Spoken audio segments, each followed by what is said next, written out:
ನಮಸ್ತೆ ಎಜಿ ನ್ಯೂಸ್ಗೆ ಸ್ವಾಗತ. ಕರ್ನಾಟಕ ಕಾವಲು ಪಡೆಯ ವತಿಯಿಂದ ಇಂದು ಗುಂಡ್ಲುಪೇಟೆ ಪಟ್ಟಣದ ಕುರುಬಗೇರಿಯ ಸರ್ಕಾರಿ ಹಿರಿಯ ಪ್ರಾಥಮಿಕ ಶಾಲೆಯಲ್ಲಿ ಮುಖ್ಯ ಶಿಕ್ಷಕರಾಗಿ ಕಾರ್ಯನಿರ್ವಹಿಸ್ತಾ ಇದ್ದ ಬಿಸಿ ಸಿದ್ದರಾಜು ಅವರು ನಿವೃತ್ತಿ ಹೊಂದ್ತಾ ಇದ್ದು, ಈ ಕಾರ್ಯಕ್ರಮದ ಅಂಗವಾಗಿ ಸಂಘಟನೆ ವತಿಯಿಂದ ಭಾಗವಹಿಸಿ ಶಿಕ್ಷಕರಿಗೆ ಸನ್ಮಾನಿಸಿ ಗೌರವಿಸಲಾಗಿದೆ. ಈ ಸಂದರ್ಭದಲ್ಲಿ ಕಾವಲು ಪಡೆಯ ತಾಲೂಕು ಅಧ್ಯಕ್ಷರು ಆದ ಎ ಅಬ್ದುಲ್ ಮಾಲಿಕ್ ಮಾತನಾಡಿ, ಸಿದ್ದರಾಜು ಅವರ ಕಾರ್ಯವೈಖರಿಗೆ ಮೆಚ್ಚುಗೆ ವ್ಯಕ್ತಪಡಿಸಿ ಶುಭ ಹಾರೈಸಿದರು. ಇದೇ ವೇಳೆ ತಾಲೂಕು ಕಾರ್ಯದರ್ಶಿ ಎಸ್ ಮುಬಾರಕ್ ಶಿಕ್ಷಕರ ಸಾಧನೆ ಮೆಲುಕು ಹಾಕಿ ಮುಂದಿನ ಜೀವನ ಸಂತೋಷವಾಗಿರಲಿ ಅಂತ ಶುಭ ಹಾರೈಸಿದ್ರು. ಈ ದಿನ ನಿಜಕ್ಕೂ ಬಹಳ ಖುಷಿಯಾದ ದಿನ. ನಮಗೆ ನಮ್ಮ ಆತ್ಮೀಯರು ದಿನನಿತ್ಯ ನಮ್ಮ ಒಡನಾಡ್ತಿರ್ತಕ್ಕಂತಹ ನಮ್ಮ ಶಿಕ್ಷಕರಾದಂಥ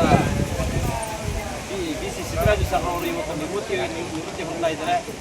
ಅವರ ಒಂದು ಸುಮಾರು 35-40 ವರ್ಷಗಳ ಕಾಲ ಉತ್ತಮವಾದ ಸೇವೆಯನ್ನು ಸಲ್ಲಿಸಿದ್ದಾರೆ. ಮಕ್ಕಳಿಗೆ ಬಹಳ ಒಂದು ವಿಶ್ವಾಸದಿಂದ, ಬಹಳ ಪ್ರೀತಿ ವಾತ್ಸಲ್ಯದಿಂದ ಅವ್ರು ನೋಡ್ಕೊಂಡಿದ್ದಂತಹ ಇಂಥದ್ದು ಕಂಡಿದ್ದೇವೆ. ಈಗ ತಾನೇ ಜೂನ್ 5ನೇ ತಾರೀಕು ಪರಿಸರ ದಿನಾಚರಣೆ ಇದೇ ಶಾಲೆಯಲ್ಲಿ ನಾವು ಮಾಡಿದ್ದೇವೆ. ಹಾಗಾಗಿ ಇವರು ಇವತ್ತು ನಿವೃತ್ತಿ ಹೊಂದ್ತಾ ಇರೋದು ಮುಂದಿನ ಒಂದು ಜೀವನ ಅವರಿಗೆ ಸುಖಕರವಾಗಿರಲಿ, ಉತ್ತಮವಾಗಿರಲಿ ಅಂತ ಅವರಿಗೆ. ಆತ್ಮೀಯ ಬಂಧುಗಳೇ, ಈ ದಿನ ನಮಗೆಲ್ಲ ತಿಳಿದ ಹಾಗೆ ನಮ್ಮ ಹಿರಿಯ ಸಹೋದರರಾಗಿರ್ತಕ್ಕಂಥ ಹಾಗೂ ಗುಂಡ್ಲುಪೇಟೆ ಸರ್ಕಾರಿ ಹಿರಿಯ ಪ್ರಾಥಮಿಕ ಶಾಲೆ ಕುರುಗೇರಿಯಲ್ಲಿ ಮುಖ್ಯ ಶಿಕ್ಷಕರಾಗಿ ನಿರ್ವಹಿಸಿದರು ಆಗಿರ್ತಕ್ಕಂಥ ಬಿ ಸಿ ಸಿದ್ದರಾಜು ಸರ್ ಅವರು ಇಂದು ಅವರು ನಿವೃತ್ತಿಗೊಳ್ತಾ ಇದ್ದಾರೆ. ಅವರ ಒಂದು ಕಾರ್ಯವೈಖರಿನ ನಾವು ಎಷ್ಟು ಮೆಚ್ಚುಗೆ ವ್ಯಕ್ತಪಡಿಸೋದು ಕಡಿಮೆನೇ.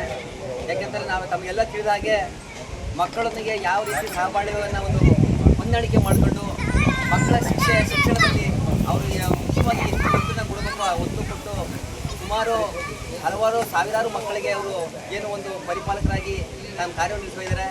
ಅವರು ಈ ದಿನ ನಿವೃತ್ತಿ ಹೊಂದ್ತಾ ಇದ್ದಾರೆ.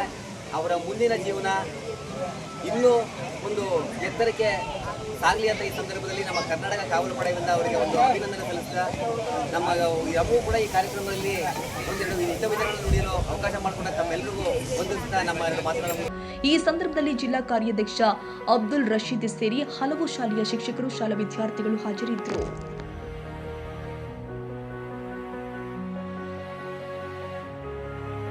ಕನ್ನಡಿಗರ ಮೆಚ್ಚಿನ ನಿಮ್ಮ ಎಜೆ 24/7 ನ್ಯೂಸ್ ಕನ್ನಡ ವಾಹಿನಿ ಇದೀಗ ಟಿವಿಯಲ್ಲಿ ಲಭ್ಯ.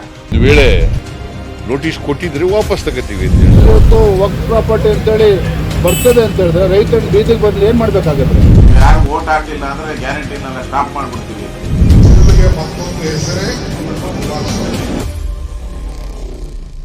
ಕರ್ನಾಟಕ ಮತ್ತು ದೇಶ ವಿದೇಶ 360 ಡಿಗ್ರಿ ಸುದ್ದಿ ಹಾಗೂ ಉತ್ತರ ಕರ್ನಾಟಕ, ಬೆಳಗಾವಿ, ಬಾಗಲಕೋಟೆ, ಧಾರವಾಡ, ಹಾವೇರಿ, ಗದಗ, ಬಿಜಾಪುರ ಜಿಲ್ಲೆಯ ಕ್ಷಣ ಕ್ಷಣದ ವಿವರವನ್ನ ಪಡೆಯುವುದಕ್ಕೆ ಎಜೆ 24/7 ನ್ಯೂಸ್ ಕನ್ನಡ ವಾಹಿನಿಯನ್ನ ಲೈಕ್ ಮಾಡಿ, ವಿಡಿಯೋಗಳನ್ನ ಶೇರ್ ಮಾಡಿ, ಕಮೆಂಟ್ ಮಾಡುವ ಮೂಲಕ ನಮ್ಮ ವಾಹಿನಿಗೆ ಸಹಕಾರ ನೀಡಿ ಮತ್ತು ಚಾನೆಲ್ ಅನ್ನ ಸಬ್ಸ್ಕ್ರೈಬ್ ಮಾಡಿ.